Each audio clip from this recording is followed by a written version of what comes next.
제일 좋은 시기죠. 그리고 제일 쉬운 시기인 것 같고 이 기회를 놓치면 좀 안 되는 것 같다. 마인드부터 좀 압도적으로 좀 줄이려고 해야 된다고 생각을 하거든요. 지출을 10% 20% 줄여야지 라고 생각하다기보다 한 50% 줄여야지라고 좀 말도 안 되는 목표를 좀 해야 사실 10%라도 성공을 할 수 있다. 단타를 하면서 큰 근거가 없는 투자 방식으로 남들의 이제 가격만 따라서 투자를 하는데 레버리지를 쓴다라는 거는 사실 거의 자해행위죠. 네. 그게 약간 저는 그 쉽게 보시는 것 같아요. 너무 이쪽을 쉽게 본다.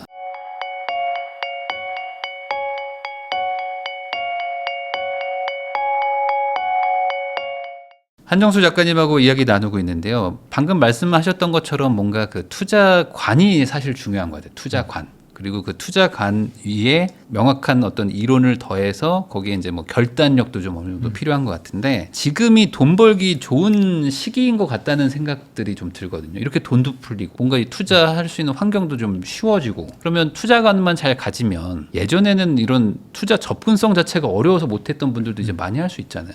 그러니까 지금이 어찌 보면 아무것도 안 하는 분들이 많으니까 이런 분들한테 지금 투자할 기회다라고 말할 만한 그런 시기인 건 맞는 건가요? 제일 좋은 시기죠. 그리고 제일 쉬운 시기인 것 같고 좀 이 어떻게 보면은 이 기회를 놓치면은 좀 안 되는 것 같다. 네. 좀 생각을 하는데 이렇게 투자하기가 돈 벌기가 개인 투자자로서 네. 돈 벌기가 쉬웠던 때가 있었나? 라는 생각이 들 정도로 네. 이 기회에 온 거를 놓치면 안 된다. 어떻게 보면은 저는 그 내러티브와 유동성을 중심으로 투자를 한다고 말씀을 드렸었는데 뭐 22년, 23년도에는 이제 유동성 긴축 시기였고 돈을 빨아들이던 때였으니까 뭘 사도 사실 그때는 안 되거든요. 그렇죠, 투자를 안 하는 게 제일 좋은 이제 투자 전략인 건데 그런 때가 이제 지나고 이제 유동성 인하 사이클로 좀 들어가고 사실 내러티브가 되게 중요한 포인트지만 옛날에는 어떤 게 그 가장 힘센 사람의 가장 이제 강력한 힘을 가진 사람이 바라는 미래가 가장 실현될 확률이 높은 미래라는 전제가 이제 맞다면은 사실 가장 강력한 사람들이 어떤 생각을 하는지가 되게 중요하잖아요. 네. 옛날엔 그걸 알기가 되게 어려웠거든요. 그리고 어떻게 보면은 JP 모건이나 뭐 이런 월스트리트 이제 네. 금융사들이 그런 거에 대한 정보가 더 많았기 때문에 사실 개인 투자자로서는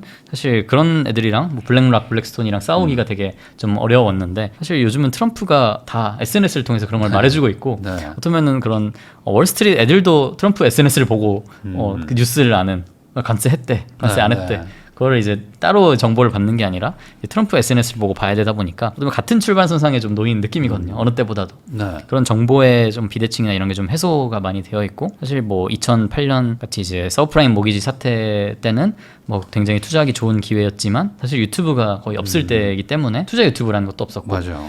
코로나가 어떻게 보면은 유튜브라는 이런 정보 채널의 확산 이후에 첫 폭락이었거든요. 그래서 이렇게 많은 부자들이 코로나 때 많이 생겼다고 저는 생각을 하고 이번에 코로나만큼은 아니지만 비슷한 정도의 규모의 기회가 이제 찾아온 거고 4월 폭락으로 찾아온 거고 그 이후에 이제 어쩌면 코로나 때보다 더 큰 상승이 생길 수 있는 저는 재료까지 좀 완성이 됐다고 생각을 해요. 그래서 이 기회에 투자를 제대로 해야 된다. 단기 투자로 이거를 그냥 2, 3년을 썩히면은 진짜 안 되고 좀 장기 투자로 이 상승을 온전히 먹는 어떻게 보면 그 주공 아파트를 사서 네. 30년을 갖고 있는 할머니처럼 네. 그 투자를 하는 게 그분들 6천만 원에 산 게 지금 46억 50억이에요. 그러니까 그렇게 해야 돼요. 30년 투자해서. 그러면 그분들은 이제 장기 보유했다고 양도세도 거의 없거든요. 그냥 온전히 현금을 다 가져가시는. 뭐 그런 분들이 많습니다. 그러니까 결국에 기회가 왔을 때 투자를 해야 되는데 지금이 투자 환경은 참 좋아지는 구간인 것 같아요. 이제 금리도 내려가고 전반적으로 시장에 막 다 돈을 푼다고 하니까 그럼 시장에 돈이 많이 풀릴 때 그 돈을 어떻게 내 주머니로 가지고 올 수 있느냐 이걸 지금 고민해야 될 시기인 거잖아요. 그렇죠. 그러면 이런 상황에서 반대로 돈이 많은 분들은 돈 벌기가 쉽다고들 얘기하지만 돈이 없는 분들 입장에서는 뭔가 자산 가치는 막 불어나는데 나는 뭐 지금 근로소득만 벌고 있으니 좀 답답한 부분들도 좀 있을 거란 말이에요. 네. 저희 채널은 이제 직장인분들도 많이 보시는데 뭐 열심히 돈 모은다고 해도 잘 안 모여요. 이런 분들은 부자가 되기를 약간 좀 포기하는 경우도 있는데 이런 분들은 뭐가 어떤 걸 좀 바꿔야 된다, 뭐 어떤 생각을 바꿔야 된다, 뭐 이런 조언이 있을까요? 일단 뭐 돈을 사실 덧셈과 뺄셈부터 저는 잘 해야 된다고 생각을 하거든요. 투자는 사실 곱셈이잖아요. 곱셈, 뭐 나눗셈이 되는 경우도 있지만 곱셈과 나눗셈을 하기 전에 특정에서 뭐 몇천만 원, 1억 정도까지는 사실 내가 노동소득을 해서 내 월급을 늘리거나 내 밸류를 늘려서 덧셈을 늘리고 이제 내 소비를 줄여서 뺄셈을 이제 줄이는 게 사실 더 투자보다 더 효율적인 방식이기 때문에 그거가 일단 갖춰지지 않으면은 사실 이제 어떤 밑빠진 독에 계속 이제 네. 물을 부어봤자 계속 유출이 되듯이 그거부터 잘 갖춰놔야 되지 않나. 근데 이 뺄셈을 결국에 이제 소비라고 만약에 보면 이 소비 줄이는 건 너무 힘들잖아요. 쉽지 않죠. 사실상. 요즘엔 정말 돈을 숨만 쉬어도 나간다고 하는 게 예전보다 훨씬 더 기본으로 이렇게 나가는 소비들이 커졌어요. 예전에 뭐 넷플릭스도 안 봤지만 요즘은 넷플릭스 안 보면 또 안 되니까 뭐 이런 것처럼 그러니까 이런 것들을 어떻게 컨트롤하느냐 이 부분에 대해서는 그래도 예전에 직장도 다니셨으니까 좀 조언을 해주시면 좋을 것 같은데. 저는 뭐 혼자 살았기 때문에 뭐 네. 그렇게 많이 쓰진 않았던 것 같고 한 80만 원 정도 월 이렇게 쓰고 나머지는 이제 투자를 계속 했던 것 같거든요. 네네. 저는 이제 뭐 1억까지는 투자하지 말고 저축만 해라 뭐 이러신 분들도 있지만 저는 무조건 그때부터 투자를 해야 된다고 생각을 하고 네. 뭐 1억이 갑자기 생기면 그때부터 투자를 잘하게 되는 건 아니기 때문에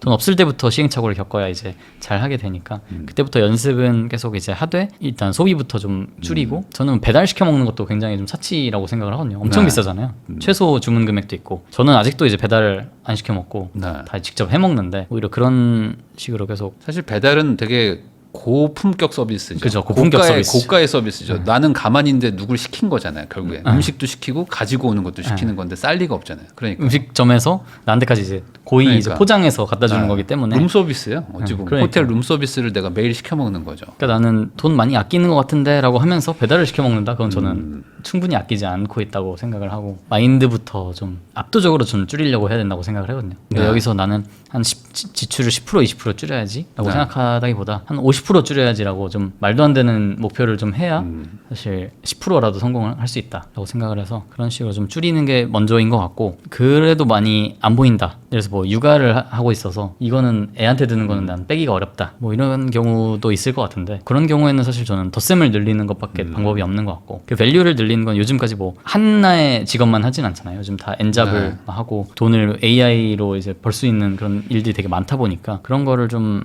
방식을 뭐 이렇게 말로 한 건 쉬워가지고 사실 네. 말로 하기가 되게 조심스러운데 저는 이제 직장인 때부터 무조건 그 1년 차부터 유튜브를 계속 했거든요. 유튜브 저도 이제 지금 채널도 2개 말아먹고 이제 3번째 채널이고 네. 그 뒤에 한 10개 정도를 유튜브를 이제 계속 만들었었는데 뭔가 이런 유튜브가 아니더라도 그 유튜브가 이제 개인이 할 수 있는 가장 쉬운 사업이라고 생각을 하고 네. 그런 쉬운 사업이나 다른 것들을 좀 시간을 줄여서라도 해야 되지 않나. 사실 현상 유지를 하면서 뭔가 바뀌기를 바라면은 그건 문제가 있는 거잖아요. 그쵸. 그러니까 지금 이대로 사는데 왜 인생이 안 바뀌어라고 말하는 거는 지금 이대로 사니까 안 바뀌는 거죠.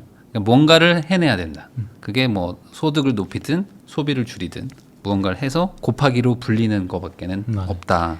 조금의 노력을 해서는 인생이 바뀔 수는 없다고 생각해요. 뭔가 엄청 큰 대단한 노력을 해야 조금 이제 바뀔까 말까 하다 보니까 아까 그 돈이 조금이라도 모이면 투자해서 뭔가 잃든 벌든 훈련을 해야 된다고 얘기를 해주셨는데 그런 마음으로 시작하다가 보통은 이제 벌면 좋은데 이제 잃게 되면 그거를 만회하려고 이제 투자금을 점점 키우거나 아니면 올라갈 때 올라가도 약간 포모가 오는 게 아 이거 투자 더 했으면 더 많이 벌었는데 하면서 이제 고점에 막 신용대출 받아서 넣고 막 하는 일들이 자연스럽게 일어난단 말이죠. 하고 싶지 않았지만. 그러니까 그런 것들을 걱정해서 좀 모으라고 하는 것도 있는데 심리적으로 그런 것들을 컨트롤하는 게 초보자가 쉽진 않을 수도 있을 것 같아요. 어떻게 조언을 좀 해야 됩니까? 근데 저는 그 투자에서 전 투자 세계관이 일단 쌓여야 되고 그러니까 이 뉴스나 똑같은 뉴스나 뭔가 이런 현상을 바라볼 때 어떤 투자자의 마인드로 내가 볼 수 있고 그래서 이거는 좋은 뉴스야 아니면 나쁜 뉴스라는 걸 내가 구별할 수 있는 시각이 있는가. 대부분의 투자자들은 처음 하실 때 그런 세계관도 안 갖춰져 있거든요. 투자 세계관이 갖춰 있어줘야 되고 거기서 이제 투자 행동 원칙들이 이제 나와야 되고 그다음에 그걸 실제로 이건 이론이고 실제로 이제 하면서 투자 근육을 쌓아가야 되는데 이건 헬스장에서도 내가 이론을 유튜브에서 빠삭하게 알아도 내가 운동을 실제로 하지 않으면 몇 년간 하지 않으면 좋은 몸이 안 나오듯이 네.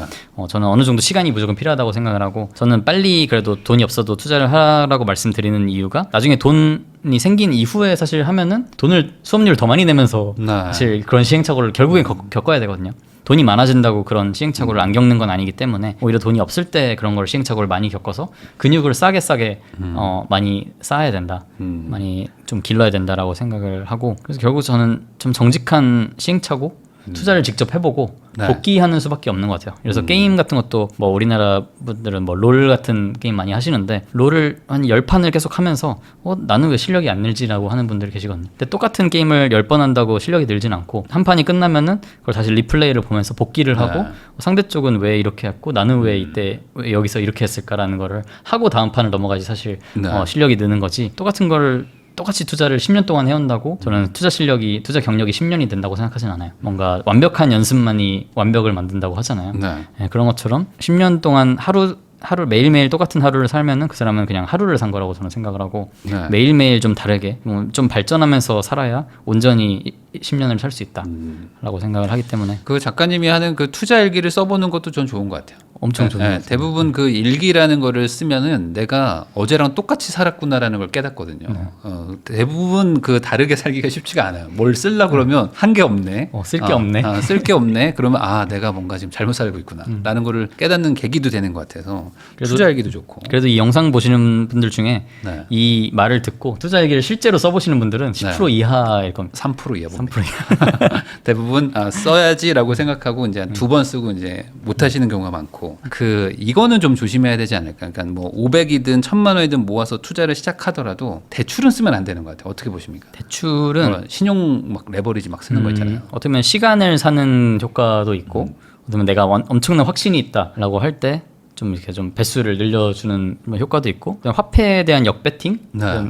공매도도 있거든요. 화폐를 빌려서 이제 파는 그렇죠. 거니까 화폐에 대한 공매도 효과도 있는 건데 사실 요즘 뭐 유동성 완화 장세다 보니까 빚을 내는 게 2022년, 23년보다는 되게 좋은 시기이긴 하지만 네. 아직 내가 뭔가 확신이나 실력이 갖춰지지 않았는데 한다는 거는 시간을 끌어다 쓰려고 했다가 이걸 나중에 이제 갚느라 그러니까 좀 하는 경우도 있거든요. 그러니까 투자 방식이 잘 맞으면은 저는 빚을 내서 하는 건 유효한 전략이라고 생각을 하는데 그래서 장기 투자이고 렐러티브를 잘 잡아가지고 좋은 종목을 해서 내가 3, 4년 갖고 갈 생각으로 레버리지를 갖고 가서 좀 배수를 늘린다라고 하면은 좋은 결과를 얻으실 수 있을 거예요. 근데 나는 단타를 하면서 큰 근거가 없는 투자 방식으로 남들의 이제 가격만 따라서 투자를 하는데 레버리지를 쓴다라는 거는 사실 거의 자해행위죠. 네. 그러니까 결국에 좋은 투자 가치관을 가진 다음에 나름의 이론을 정립을 해서 아까 말씀하신 뭐 5배, 10배 갈 만한 장기적으로 보유할 만한 어떤 투자처를 찾아내고 거기에 레버리지를 태우는 거는 뭐 저도 괜찮다고 봅니다. 대부분 부동산 투자도 그런 거거든요. 부동산은 레버리지잖아요. 왜냐면 이게 장기적으로 보고 뭐 2달 뒤에 팔려고 레버리지 쓰는 사람은 없으니까. 근데 꼭 주식이랑 코인만 가면 안 그러시는 것 같아요. 그러니까 3개월 안에 내가 10배 튀긴다. 뭐 이런 식으로 막 하시니까. 그게 약간 저는 쉽게 보시는 것 같아요. 너무 이쪽으로 쉽게 본다. 저는 어떻게 보면 코인이 가장 난이도 면에서는 좀 어려운 시장인 것 같고 네. 그다음에 주식이 그래도 좀 쉬운 것 같고 부동산은 그래도 장기 장투가 되니까 네. 그래서 좀 난이도는 부동산이 제일 쉬워요. 난이도가 더 쉬울 수 있다고 생각을 하거든요. 그러면은 그러니까 장기 투자라는 더 올바른 그러니까 돈을 벌기 좋은 전략을 강제로 해준다는 것 자체가 그렇죠. 난이도가 더 쉬운 거거든요. 네. 그러면 초보자도 안 좋은 길로 안 빠지게 다 해주는 셈이 되는 거니까. 그런데 이제 코인 같은 거는 뭐 주말에도 뺄 수가 있고 밤에도 뺄 수가 있다 보니까 오히려 초보자가 하기에는 너무 어려운 시장이다.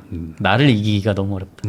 네. 그런 시장이라서. 그러면은 요즘 같이 어쨌든 유동성도 풀리고 투자하기 되게 좋은 시기인 거는 맞지만 이럴 때 이제 막 들어오시는 분들 뭐 새로 투자하려고 하시는 분들이 거꾸로 조심해야 되는 부분들도 분명히 있을 것 같거든요. 뭐 아까 얘기했던 것들에 또 이제 뭐 종합일 수도 있지만 뭐 어떤 조언을 좀 해주고 싶으세요? 종목이 중요한 게 아니라는 말씀을 좀 드리고 싶어요. 종목이 중요하지 뭐 다음 뭐 넥스트 아이렌 뭐예요? 벌써부터 이제 넥스트 네. 아이렌 찾고 네. 팔란티어 넥스트 팔란티어로 어쩌면 5년 뒤에 제가 이제 말씀을 드린 건데 이제 5개월 만에 너무 넥스트 빨리 아이렌 와버렸어. 주세요. 네. 이렇게 너무 빨리 상승했다 보니까 8배 2번만 하면 64배니까. 그러니까 한 번 더 하자. 네.